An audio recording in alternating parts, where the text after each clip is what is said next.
They thought she was just a helpless, pregnant woman they could discard like trash. Liam, the arrogant millionaire, and Tiffany, his cruel mistress, walked into that courtroom convinced they had already won. They mocked her poverty, laughed at her tears, and even physically assaulted her in front of the bailiff, thinking their money made them untouchable. But they made one fatal mistake. They didn't check who was sitting on the bench. When the judge finally spoke, the color drained from the millionaire's face. He wasn't just a judge, he was the one man Liam should have feared most. Rain lashed against the windows of the sprawling Sterling Manor, but inside, the storm was far quieter and infinitely more destructive. Isabella stood in the center of the marble foyer, her hands instinctively cradling her 7-month pregnant belly.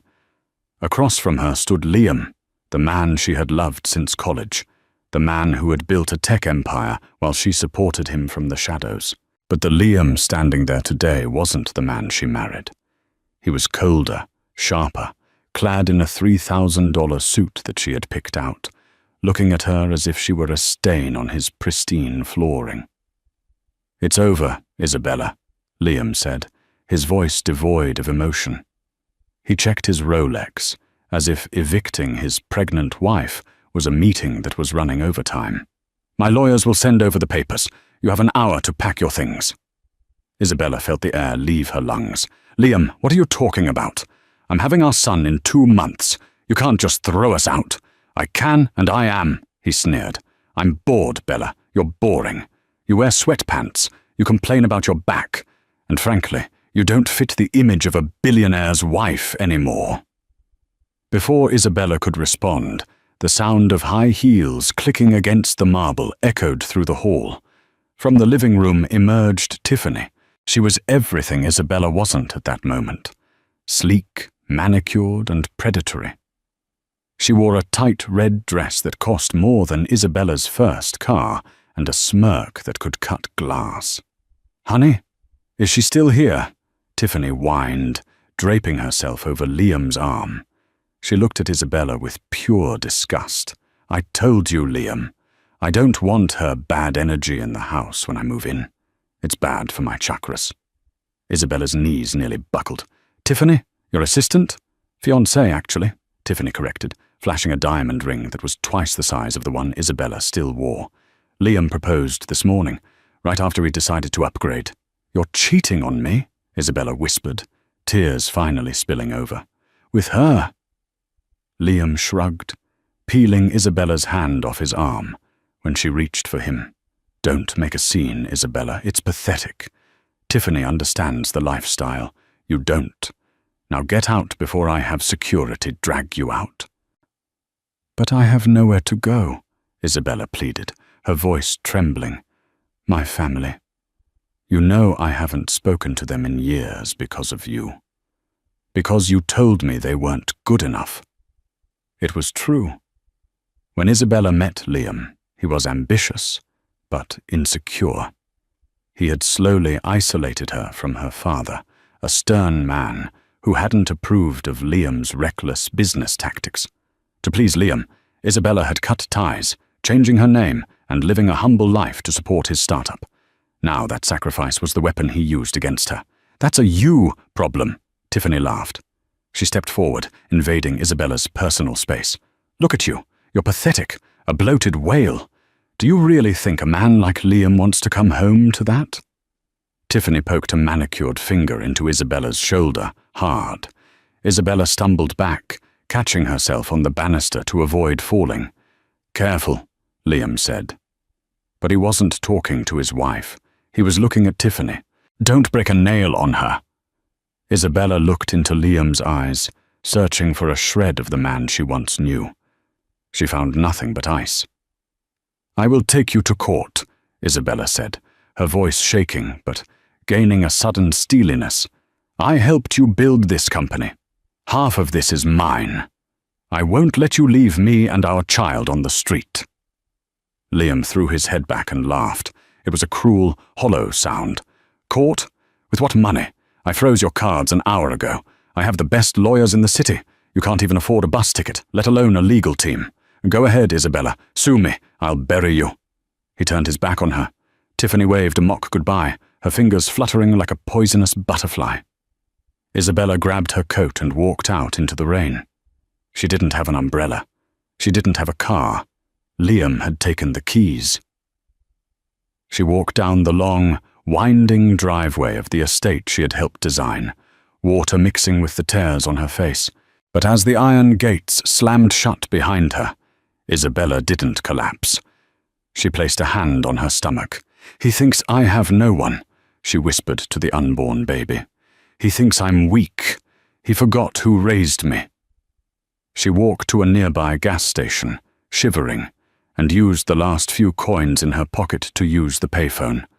Her hands shook as she dialed a number she hadn't called in 5 years. It rang once, twice. "Hello?"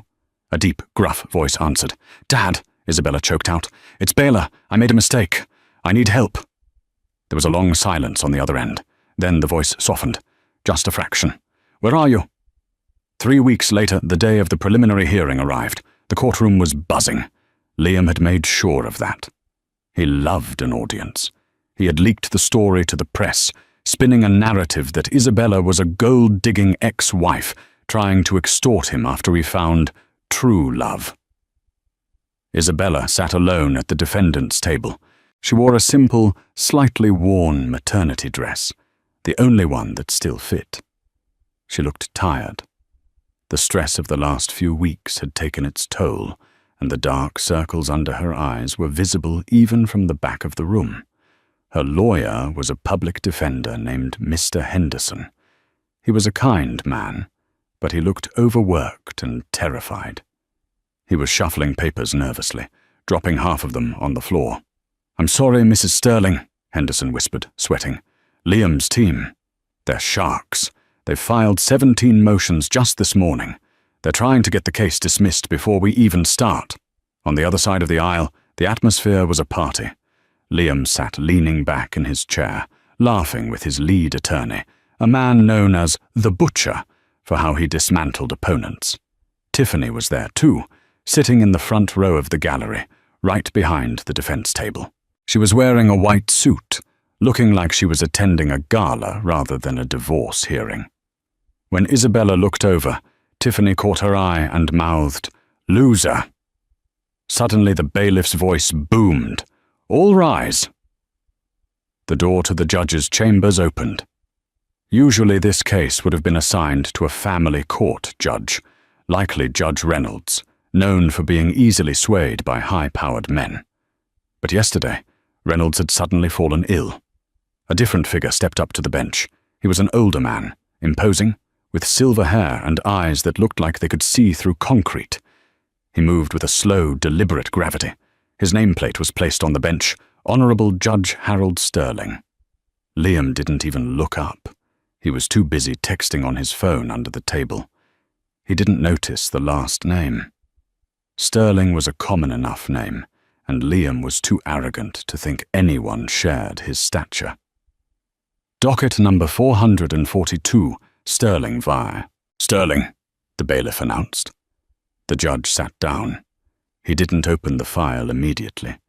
Instead, his gaze swept across the courtroom. It lingered for a moment on the weeping woman at the plaintiff's table, observing her worn dress and the way she held her stomach.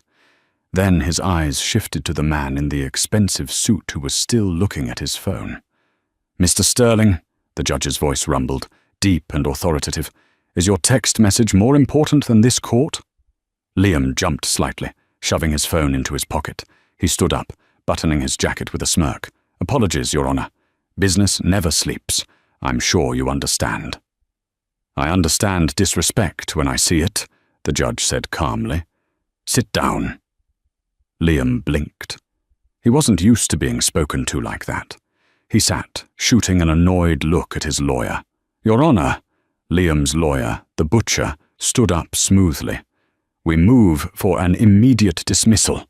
This case is frivolous. My client, Mr. Liam Sterling, is a victim of harassment by an estranged spouse who refuses to accept the termination of their relationship. She has no claim to his assets as per the prenuptial agreement.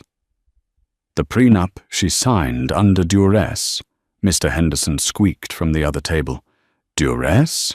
The butcher laughed. She was a barista when he found her. He gave her a life of luxury. Now she wants a payout. Tiffany, unable to help herself, let out a loud snort of laughter from the gallery. The judge's eyes snapped to her. Is something funny, miss? Tiffany stood up, flipping her hair. It's just ridiculous, Judge. Look at her. She's dragging this out because she's jealous. Liam doesn't want her. She should just get a job and move on like the rest of us. And you are? The judge asked, his face unreadable. I'm Tiffany, Liam's fiancée. She beamed. You are not a party to this case. Sit down and be quiet, or I will have you removed, the judge ordered. Tiffany's jaw dropped. She sat down, crossing her arms and glaring daggers at Isabella. Proceed, the judge said to Liam's lawyer. Thank you. As I was saying, Isabella Sterling contributed nothing to the company. She was a housewife. She has no financial literacy, no business acumen. To suggest she deserves half is laughable. Isabella stood up slowly. That's not true, she said, her voice quiet but firm. I wrote the original business plan. I worked 2 jobs to pay for the servers when we started. I named the company. Objection, the butcher shouted. Hearsay. There is no record of her employment. Because he wouldn't put me on the payroll, Isabella cried out. He said it was for tax reasons. Lies, Liam muttered, loud enough for the mic to catch. She's delusional. Hormones, Your Honor. You know how pregnant women get. The courtroom went silent. The judge leaned forward. He took off his glasses and cleaned them slowly. Mr. Sterling, did you just attribute your wife's testimony to hormones? Liam smirked, thinking he had found a male ally. Well, let's be real, Your Honor. She's emotional. She's not thinking clearly. She needs medical help, not a settlement. The judge put his glasses back on. He looked at Isabella. Mrs. Sterling, do you need a break? You look pale. I'm thirsty, Your Honor, Isabella whispered. I haven't eaten much. Bailiff, get the plaintiff some water, the judge ordered. As the bailiff moved, the court went into a brief recess while documents were sorted. Liam leaned over to his lawyer, whispering loudly. Look at this old geezer. He's soft. I'll wrap him around my finger. Tiffany leaned over the railing. Hey, fatty, she hissed at Isabella, who was sipping the water. Enjoy the water. It's the last thing you'll get for free. Isabella ignored her, staring straight ahead. Tiffany, enraged by the lack of reaction, stood up and pretended to trip. As she stumbled forward, she accidentally kicked out her leg. Her sharp stiletto heel connected hard with Isabella's shin. Isabella cried out in pain, dropping the water cup. She doubled over, clutching her leg. Oops, Tiffany giggled, covering her mouth. Clumsy me. Maybe if you didn't take up so much space, you wouldn't get in the way. The courtroom gasped. It was a blatant assault. Liam laughed. Drama queen. It was a tap. Order! The judge slammed the gavel down so hard the wood handle cracked. The sound echoed like a gunshot. The room froze. The judge stood up. He was no longer just a presiding official. He was a towering force of fury. His face was red, his knuckles white. Bailiff! The judge roared. Secure the courtroom! Your Honor, it was an accident, Liam's lawyer said quickly, sensing the shift in the air. My client's fiancée simply tripped.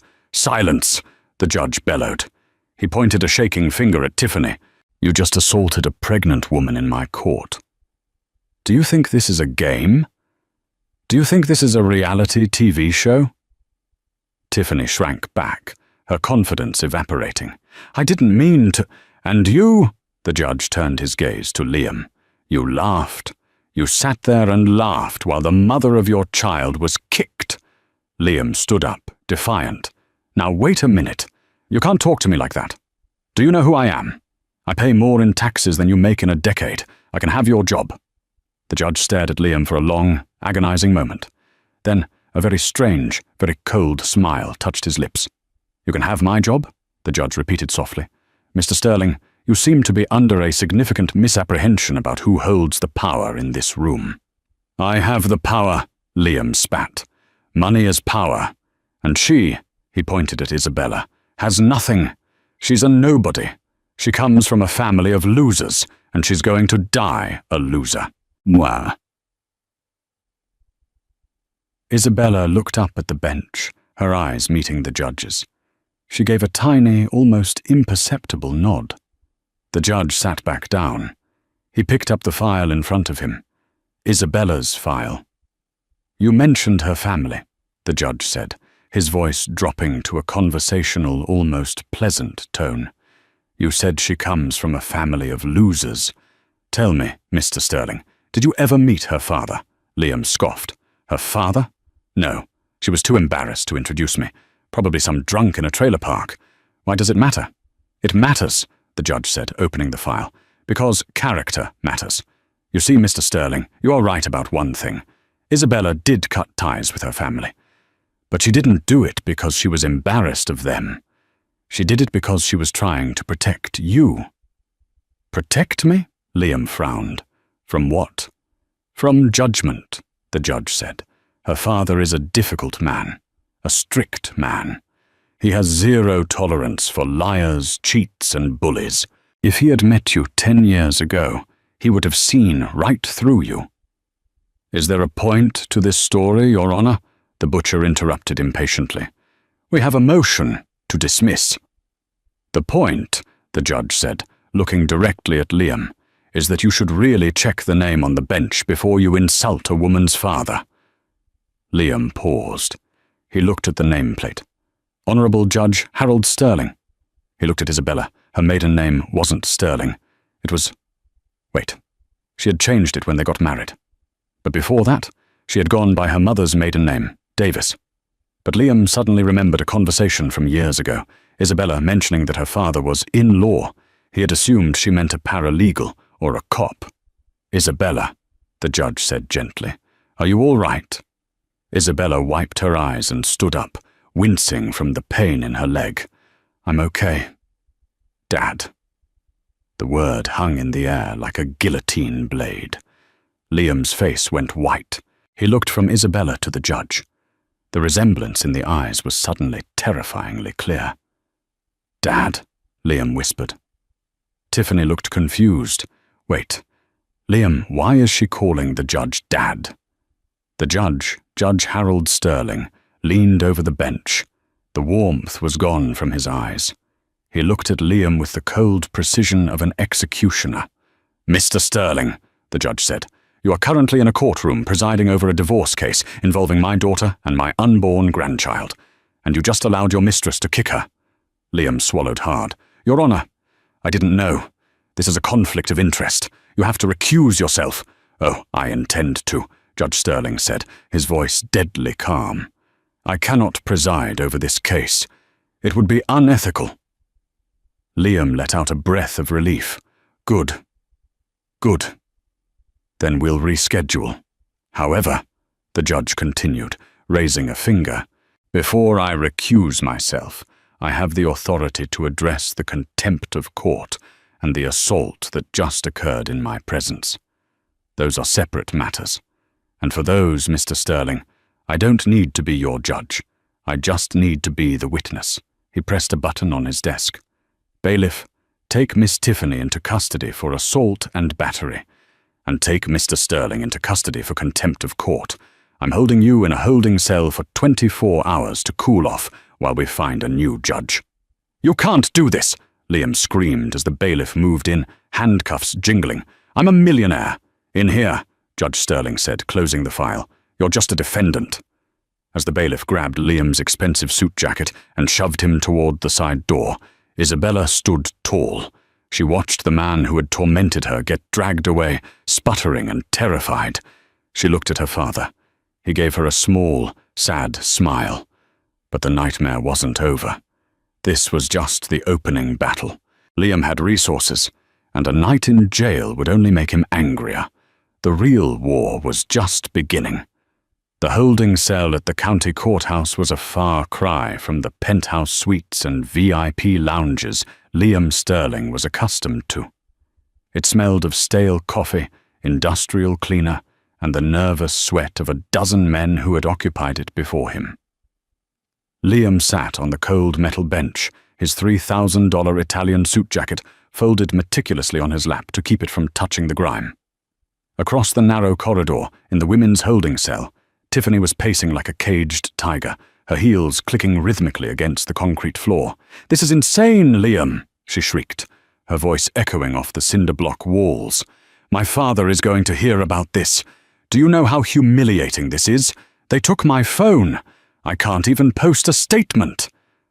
Liam rubbed his temples, trying to massage away the headache that was throbbing behind his eyes. "Shut up, Tiffany. Just shut up for 5 minutes." "Don't tell me to shut up," she snapped, gripping the bars. "You said you had this handled. You said she was a nobody. You didn't tell me her father was a federal judge." "I didn't know," Liam roared, losing his composure. He stood up, pacing the small length of his cell. "She told me her father was dead to her. She went by Davis when I met her. How was I supposed to know she was one of those Sterlings?" The realization had been gnawing at Liam for the last hour. The Sterlings were an institution in the state, old money, political connections, a dynasty of law and order. Liam was a Sterling by name, but he came from nothing. He had clawed his way up from the gutter, building his tech empire on cutthroat deals and stolen code. He had always assumed his wealth made him superior. But Judge Harold Sterling? He was the kind of man who ate billionaires for breakfast. "Bailiff!" Liam shouted for the 10th time. "Where is my lawyer?" As if on cue, the heavy steel door at the end of the hallway buzzed and clanked open. Arthur the Butcher Vanderhoven walked in, looking flustered. He was carrying a briefcase that looked heavier than usual. "Get me out of here, Arthur," Liam snarled. "I'm working on it," Arthur said, wiping sweat from his forehead with a silk handkerchief. But Judge Sterling didn't just recuse himself. He slapped a 24-hour hold on the contempt charge. "It's ironclad. I've called in every favor I have, but no judge wants to overturn Harold Sterling's order within the first hour. It's professional suicide. I don't pay you for excuses." Liam kicked the metal bench, sending a clang through the room. "I pay you to win. That old man humiliated me." "He did more than that," Arthur said, his voice lowering. "He's opened a file. He's petitioning for a full audit of your personal finances as part of the divorce discovery. And since he's not the presiding judge anymore, he's acting as an interested party on behalf of his daughter." Liam's face went pale. "An audit? He can't do that. The offshore accounts—" "Exactly," Arthur hissed. "If they dig deep enough, they'll find the Cayman shell companies. They'll find the tax evasion. Liam, if Harold Sterling wants to destroy you, he doesn't need a gavel. He just needs a pen." Liam sank back onto the bench. For the first time in years, he felt a flicker of genuine fear. But the fear was quickly replaced by a cold, burning rage. He had built his empire by destroying anyone who stood in his way. He wasn't going to let a pregnant ex-wife and her geriatric father take it from him. "Get me out," Liam said, his voice dropping to a dangerous whisper. "Pay the bail, bribe the clerk, I don't care. Just get me out, and then get me Vance." Arthur's eyes widened. "Vance? Liam, that's dangerous. Vance is a cleaner, not a lawyer." "I know what he is," Liam said, staring at the concrete floor. "Isabella wants a war? She thinks Daddy can save her. I'm going to show her that in the real world the law doesn't matter. Only leverage matters. I'm going to burn her world down before her father can even file the first motion." It took 6 hours and $50,000 in expedited processing fees. But Liam and Tiffany were finally released just as the sun was setting. They walked out of the back exit of the courthouse to avoid the paparazzi, but a few photographers were waiting. "Liam, is it true you assaulted your pregnant wife?" "Tiffany, how does it feel to be the other woman?" They ignored the flashes, diving into the waiting black SUV. As the door slammed shut, Safe within the soundproof glass and leather interior, Tiffany let out a scream of frustration. "I am suing that city," she yelled. "Look at my wrist. The handcuffs left a mark." Liam didn't answer. He poured himself a drink from the car's minibar, his hand shaking slightly. He downed the scotch in one gulp. "Driver," Liam said, "take Tiffany to the hotel." "What?" Tiffany whipped her head around.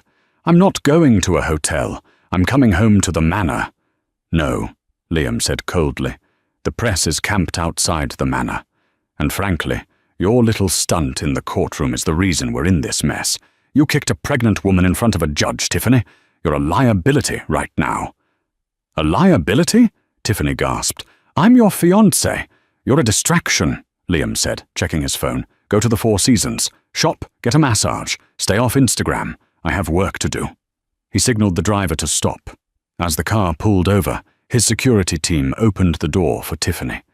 She looked at him with shock, realizing for the first time that to Liam, people were just accessories, and accessories could be discarded when they went out of style. Once she was gone, the atmosphere in the car shifted. The air grew heavier. "Go to the warehouse," Liam ordered. The driver nodded. They drove away from the city centre, toward the industrial district where the shadows were longer and the buildings were scarred with graffiti. They pulled into a nondescript lot behind a shipping company Liam owned on paper, but never visited. A man was waiting there. He was leaning against a rusted shipping container, smoking a cigarette. He wore a leather jacket and had a scar running through his left eyebrow. This was Vance. Liam stepped out of the car, the pristine shine of his shoes contrasting sharply with the oil-stained pavement. "Rough day at the office, boss?" Vance asked, flicking the cigarette away. "I have a problem," Liam said, cutting to the chase. "A loose end that's threatening to unravel everything." "The wife?" Vance guessed. "And her father," Liam added. "Judge Harold Sterling. They're coming for the company. They're coming for the money." Vance whistled low. "A federal judge. That's high stakes, Liam. Touching a judge brings heat. Big heat." "I don't want him touched," Liam corrected. "Not physically. Not yet. I want him neutralized. I want you to dig into his past. Every ruling, every investment, every skeleton in his closet. No man is that clean. Find me something I can use to blackmail him into dropping the case." "And the girl?" Vance asked. "The wife?" Liam's expression darkened. He thought of Isabella, the woman who had once rubbed his back when he was stressed, who had cooked his meals, who was carrying his son. He felt a pang of something, guilt, but he crushed it instantly. She had humiliated him. She had chosen her side. "She's cut off," Liam said. "I want you to make sure she has nothing. No friends, no support system. Intimidate anyone who tries to help her. And there's a laptop, an old MacBook she kept from the early days of the startup. It has some proprietary data on it. I need that laptop back, by any means necessary." Vance grinned, a shark-like baring of teeth. "Consider it done, but the price just went up." "I don't care about the price," Liam said, turning back to his limousine. "Just bring me her head on a silver platter." While Liam was plotting in the shadows of the industrial district, Isabella was sitting in a room that felt like it belonged in a different century. Judge Harold Sterling's estate, Oak Haven, was located an hour outside the city, nestled in a valley surrounded by dense forest. The library where Isabella sat was lined with floor-to-ceiling bookshelves filled with leather-bound volumes, the air smelling of old paper and cedar wood. A fire crackled in the large stone hearth, casting a warm glow over the room. Isabella was curled up in a large armchair, a thick woolen blanket draped over her legs. Her shin was bandaged where Tiffany had kicked her, and though the physical pain was dulling, the emotional shock was still fresh. Her father entered the room carrying a tray with tea and sandwiches. He had shed his judicial robes for a soft cardigan, looking less like the terrifying figure of justice, and more like the father Isabella remembered from her childhood. Before the arguments, before Liam. "You need to eat, Bella," he said gently. placing the tray on the low table. "For the baby." Isabella reached for a sandwich, her hand trembling. "I'm sorry, Dad. I'm so sorry I stayed away so long." "I was ashamed." Harold sat opposite her, his eyes full of regret. "No, Bella, I was too hard on you. I pushed you away because I didn't trust him.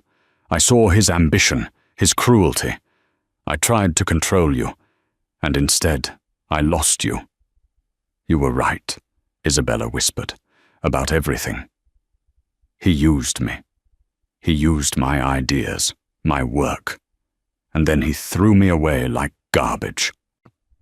"He didn't just use you," Harold said, his voice hardening. "I've been making calls. My clerks have been looking into Sterling Tech's filings. Bella, the timeline doesn't match up. The core algorithm, the golden goose that made the company billions, was filed 3 days after you two were married, but the development logs show it was written 6 months prior." Isabella looked down at her hands. "I wrote it." The silence in the room was absolute. Harold stared at his daughter. "You wrote the algorithm? The Omnicode?" Isabella nodded. "Liam was the face. He was the salesman. But he couldn't code his way out of a paper bag. I built the architecture in our basement, while he was out pitching to investors. He told me it was better if my name wasn't on it. He said investors wouldn't trust a husband and wife team, that it looked unprofessional. He said he would put it in a trust for us." "And did he?" Harold asked. "I don't know," Isabella admitted. "I signed so many papers. I trusted him." Harold stood up and walked to the window, looking out at the rain-soaked grounds. "This changes everything. This isn't just a divorce case anymore, Bella. This is intellectual property theft. It's fraud. If we can prove you wrote that code, half the company isn't enough. You own the foundation of his entire empire." "But how do I prove it?" Isabella asked, tears welling up again. "He wiped my computers. He locked me out of the servers. I have nothing." "You have your mind," Harold said, turning back to her. "And you have me. And I have resources that Liam Sterling can't even dream of." Just then, the heavy oak doors of the library opened. A woman entered, tall, severe, wearing a sharp grey suit. She carried a tablet and had a Bluetooth earpiece in her ear. This was Eleanor, Harold's chief of staff and former specialized prosecutor. "Judge," Eleanor said, her voice crisp, "we have a situation at the gate." Harold's demeanor shifted instantly back to the courtroom titan. "What kind of situation?" "A private investigator," Eleanor said. "Goes by the name of Vance. We ran his plates. He's ex-military, dishonorable discharge, known associate of several organized crime syndicates. He claims he's here to serve a subpoena, but he's accompanied by 2 men who are definitely not process servers." Isabella gasped. "Liam sent them. He's trying to scare me." "He's doing more than that," Eleanor continued, tapping her tablet. "I just got an alert from the bank. Isabella's accounts have been flagged for suspicious activity and frozen. Her health insurance was cancelled an hour ago retroactively, and someone just leaked a story to the Gazette claiming Isabella had an affair with her yoga instructor." "I don't even do yoga," Isabella cried, clutching her stomach.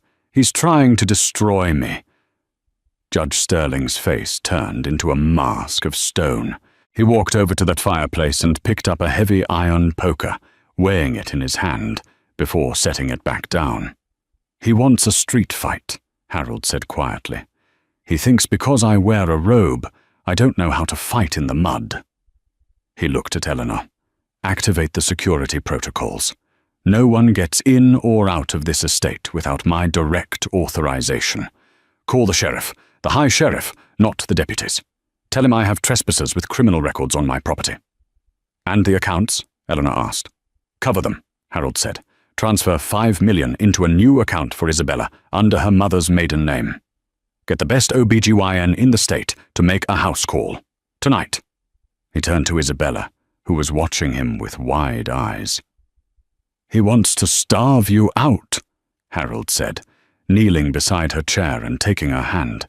"He wants to break your spirit, so you'll sign whatever settlement he throws at you.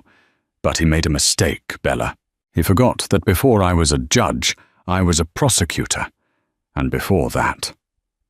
Well, let's just say I know how to handle bullies. What do we do? Isabella asked. We stop playing defense, Harold said. You said you wrote the code. Do you remember the kernel? The root access? Of course, Isabella said, a spark of her old confidence returning. I built a back door, just in case he ever locked himself out. I called it the fail-safe. Harold smiled, a grim, predatory smile. Does Liam know about it? No, she said. He never bothered to learn the back end. Good, Harold said, standing up. Eleanor, bring me a secure laptop, an air-gapped one. Bella is going to do some typing. What are we going to do? Isabella asked, feeling a rush of adrenaline. We are going to turn off the lights, Harold said. If he wants to play in the dark, let's see how he likes it when his empire goes blind. Outside the gates of Oak Haven, the rain was pouring harder. Vance sat in his idling car, watching the massive iron gates through the windshield. He saw the security cameras rotate to focus on him. He saw the floodlights snap on, blindingly bright. Boss, they're locking down, his driver said nervously. This isn't a normal house. This is a fortress. Vance picked up his phone and dialed Liam. Yeah? Liam's impatient voice answered. We can't get in, Vance said. The old man has private security, serious security, and the cops are rolling up. Sheriff's department. I don't pay you to tell me what you can't do, Liam screamed on the other end. Find a way. If you can't get to her, get to something she cares about. Burn it all down if you have to. Vance hung up. He looked at the house one last time, then put the car in reverse. Where to? The driver asked. The storage unit, Vance said, a cruel grin spreading on his face. The one where she kept all her mother's heirlooms. If we can't touch her, we'll touch her past. Back inside the library, Isabella's fingers flew across the keyboard of the secure laptop. For the first time in years, she felt powerful. She wasn't the pregnant victim anymore. She was the architect. She hit the final key. It's done, she whispered. What did you do? Harold asked. I didn't destroy the code, Isabella said, watching the screen. I just encrypted it until the original creator inputs the biometric key. Which is?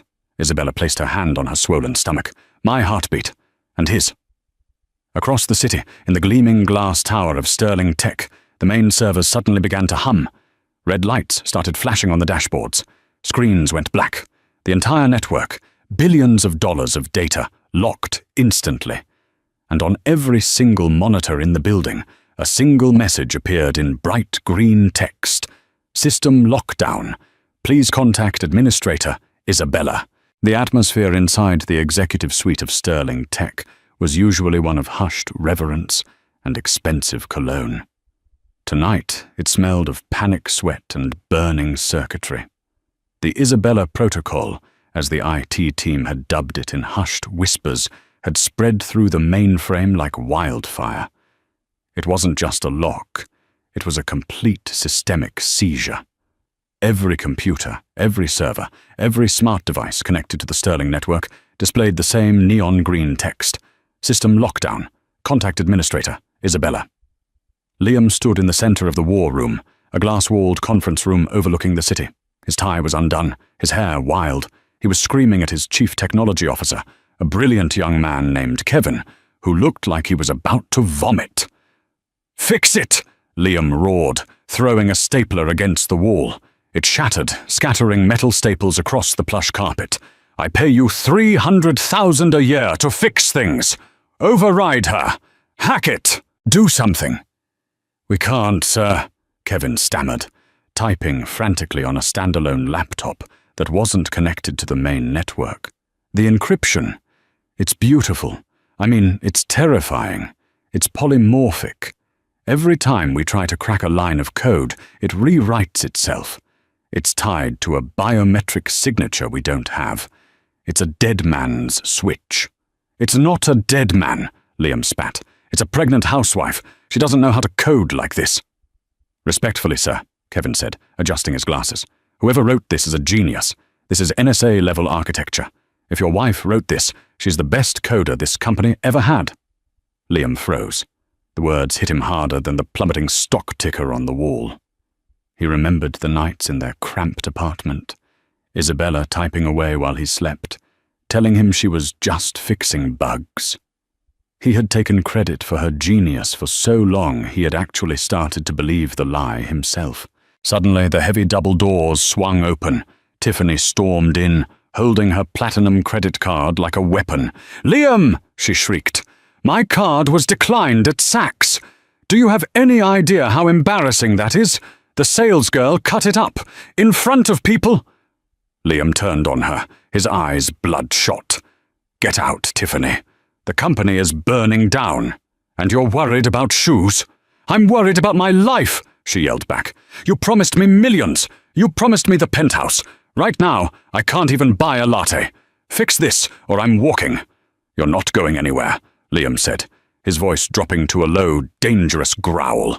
He walked over and grabbed her arm hard. "You're in this with me. You kicked her. You started the dominoes falling. If I go down, Tiffany, you go down with me. You'll be back to stripping in dive bars before the ink dries on my bankruptcy filing." Tiffany's eyes widened in fear. She pulled her arm away, rubbing the red mark he left behind. She retreated to the corner, silence finally descending upon her. Liam's phone buzzed. It was a video call from Vance. Liam answered it, putting it on speaker. "Tell me you have good news." On the small screen, Vance's face was illuminated by flickering orange light. He was standing in front of a metal roll-up door at a self-storage facility. The door was cut open. "Well," Vance grunted, "we couldn't get to the girl. The judge has that estate locked down tighter than Fort Knox. Private military contractors at the gate. Drones in the air. It's a no-go." "Then why are you calling me?" Liam demanded. "Because you said to hurt her," Vance said. He stepped aside. Behind him, inside the storage unit, a fire was raging. Piles of boxes were engulfed in flames. "No!" a voice screamed from the background of Liam's mind. Isabella's voice. A memory. "Those are my mum's things, Liam. The only photos I have of her. Her wedding dress. Please make sure the bill is paid." "No." Vance kicked a box labeled Mom's Albums into the center of the fire. "We found her storage unit, the one she's been paying for with that secret account. It's all here. Baby clothes, photo albums, some old furniture. It's roasting real nice." Liam watched the flames consume the memories. For a second, a flicker of hesitation crossed his face. This was evil. This wasn't business. This was desecration. But then he looked at the red screens around him. He looked at Tiffany cowering in the corner. He looked at his empire crumbling. "Good," Liam said, his voice dead. "Film it. Send it to her. Let her know that this is just the beginning. If she doesn't unlock the servers by midnight, I'm coming for her for the rest." At Oak Haven, the mood in the library was somber. Isabella sat wrapped in a blanket, staring at the iPad Harold held. The video Vance had sent was playing. The crackle of the fire was the only sound in the room. Isabella watched as the only physical remnants of her mother, the woman who had taught her to be strong, the woman who had died before she could meet her grandchild, turned to ash. Isabella didn't scream. She didn't wail.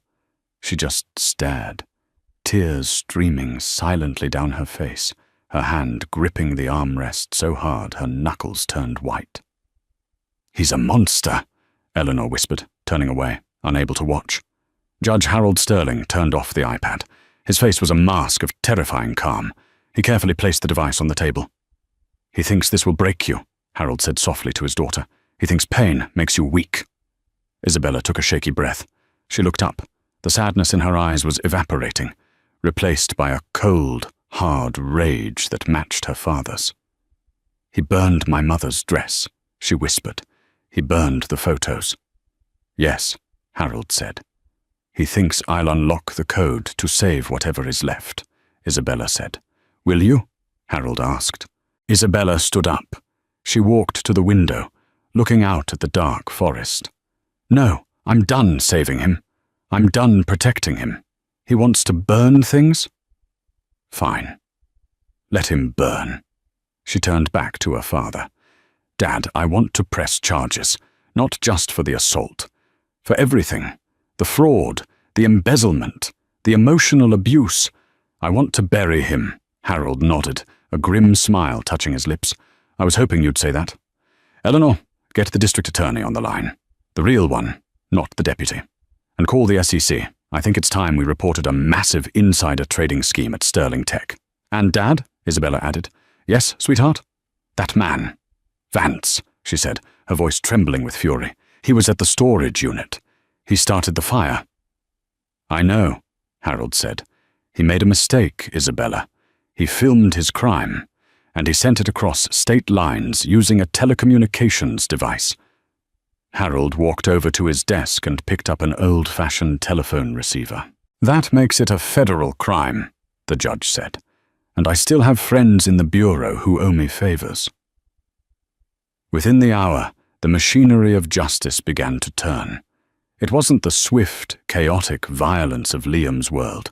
It was the slow, crushing weight of the law. Subpoenas were drafted. Warrants were signed by judges who had been mentored by Harold Sterling. The noose was tightening, but a cornered animal is the most dangerous kind. And Liam Sterling was about to realize he had no way out but through violence. By the next morning, Sterling Tech had flatlined. The stock price had dropped 78%, trading was halted, and the building was a ghost town. Liam sat alone in his office, the silence deafening. The door opened, and his lawyer, Arthur, walked in. Not with files, but with his coat. I'm resigning, Liam, Arthur said, tossing a letter onto the desk. I saw the video of the storage unit fire. That's felony arson. I can defend a scumbag, but I won't go to prison for one. You're broke, Liam. You're radioactive. Arthur walked out, leaving Liam with nothing but his rage. He had one card left to play. Violence. He dialed Vance. We need to move now, Vance said. The feds are sniffing around. But I have a plan. The old man gets a medical delivery every Wednesday at 2 p.m. Oxygen tanks. We hijack the van, drive right through the front gate, and take the house. We put a gun to the girl's head, she unlocks the servers, and we disappear. It was a desperate, insane plan. Do it, Liam said. Pick me up. An hour later, rain battered the windshield of a stolen MedLife van as it idled at the gates of Oak Haven. Vance was driving. Liam sat in the passenger seat, clutching a cold pistol Vance had given him. He was sweating profusely. The security guard scanned the stolen ID badge. He paused, looking from the scanner to the van, then nodded. Go ahead, service entrance. The gates groaned open. Too easy, Vance muttered. Amateurs. They parked behind the mansion and kicked open the service door. The house was eerily silent. They moved through the empty kitchen and into the hallway, their footsteps creaking on the floorboards. Isabella, Liam screamed, his patience snapping. Come out and fix the servers, and nobody gets hurt. They burst into the library. The fire was dead. The room was empty. Suddenly the heavy double doors behind them slammed shut with a mechanical clack. The lights flared to blinding brightness, and a large monitor on the wall flickered to life. Judge Harold Sterling sat comfortably in a panic room, sipping tea. Isabella was beside him, looking calm and safe. Where are you? Liam screamed at the screen. 3 stories beneath you. Harold's voice boomed through the speakers. You didn't really think we let that van through the gate by accident, did you? The ID flagged as stolen instantly. We've been watching you on thermal cameras for miles. We'll wait you out, Liam sneered, trying to mask his terror. You don't have time, Harold replied. Look out the window. Liam turned. The driveway was awash in blue and red lights. Dozens of sheriff's cruisers and a SWAT armored carrier had the house surrounded. A megaphone cut through the rain. This is the FBI. Drop your weapons. You set us up, Liam whispered, the gun clattering from his shaking hand. I'm a judge, Liam, Harold said coldly. I don't break the law. I enforce it. You forgot the most important rule of the courtroom. Never ask a question if you don't already know the answer. And never break into a house rigged with a containment system, Isabella added. Steel shutters slammed down over the library windows, sealing them in darkness. Gas canisters dropped from the ceiling, hissing as they filled the room with white smoke. Tear gas, Vance coughed, dropping to his knees. As the SWAT team battered down the doors, Liam Sterling curled into a ball on the floor, weeping as his empire, his freedom, and his future dissolved into smoke. 6 months had passed since the raid on Oak Haven. Inside the federal district court, the air was cold as a tomb. The downfall of Liam Sterling had become the trial of the century, a spectacle of white-collar crime and attempted murder. Isabella sat in the front row, holding 2-month-old Gabriel Harold Sterling. He was sleeping peacefully, unaware that his father sat 20 feet away in an orange jumpsuit.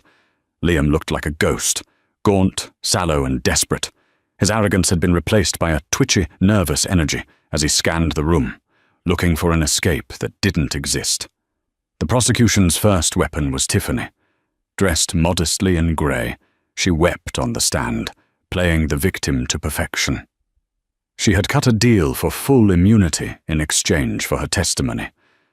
"He forced me," she sobbed. "Mr. Sterling said he would ruin me if I didn't help him. I was terrified." "You liar!" Liam screamed, lunging against his chains. "You begged for the money." "Order!" Judge Patterson barked, silencing him. Liam slumped back, realizing that the people he had bought with money had no loyalty once the checks bounced. Then Isabella took the stand. She didn't limp anymore. She stood tall, radiating a quiet dignity that silenced the gallery. "He came to kill us," Isabella stated clearly, "because I wouldn't unlock the server. That server contained the code I wrote, code he stole and claimed as his own. He wanted to be a god, and when I stopped feeding his ego, he tried to erase me." Her testimony was the final nail in the coffin. The jury deliberated for less than 2 hours. "We find the defendant, Liam Sterling, guilty on all counts." The courtroom erupted. Judge Patterson peered over her glasses at the broken billionaire. "Mr. Sterling, your crimes were born of breathtaking narcissism. You assaulted a pregnant woman, ordered arson, and held a family hostage. I sentence you to 25 years in a federal penitentiary without parole. Furthermore, I order the immediate restitution of all Sterling Technologies assets to their rightful creator, Isabella Sterling." As bailiffs dragged a weeping Liam away, he screamed Isabella's name. She didn't turn around. She walked out into the sunlight, her father's arm around her, the architect. 1 year later, the cold glass tower of Sterling Tech had been transformed. It was now Phoenix Systems, filled with natural light and lush plants. Isabella sat in the CEO's office, the same room where Liam had once dismissed her. In the corner, toddler Gabriel played with blocks while his grandfather, the retired Judge Sterling, watched with a smile. "The board is ready, Isabella," her assistant said. Isabella stood up. She was no longer the scared wife in the rain. She was a mother, a daughter, and a titan of industry. She walked into the boardroom, commanded the table, and announced her first initiative, a massive scholarship fund for single mothers in tech. She looked out the window at the city skyline. The storm was over. The sun was shining. And for the first time, Isabella Sterling was truly free. And that is the story of how arrogance blinded a billionaire to the one force he couldn't buy, a father's love and a mother's strength. Liam thought his money made him untouchable, but he forgot that the law applies to everyone, especially when the judge is the grandfather of the baby you abandoned. Isabella didn't just survive. She rebuilt her life from the ashes, proving that true power comes from integrity, not intimidation. What did you think of the ending? Did Liam deserve 25 years, or should it have been life? And what about Tiffany getting immunity? Was that fair? Let me know your thoughts in the comments below. If you enjoyed this story of justice served cold, please hit that like button, share this video with a friend, and subscribe to the channel so you never miss a new story. We post new twists every week. Thanks for watching.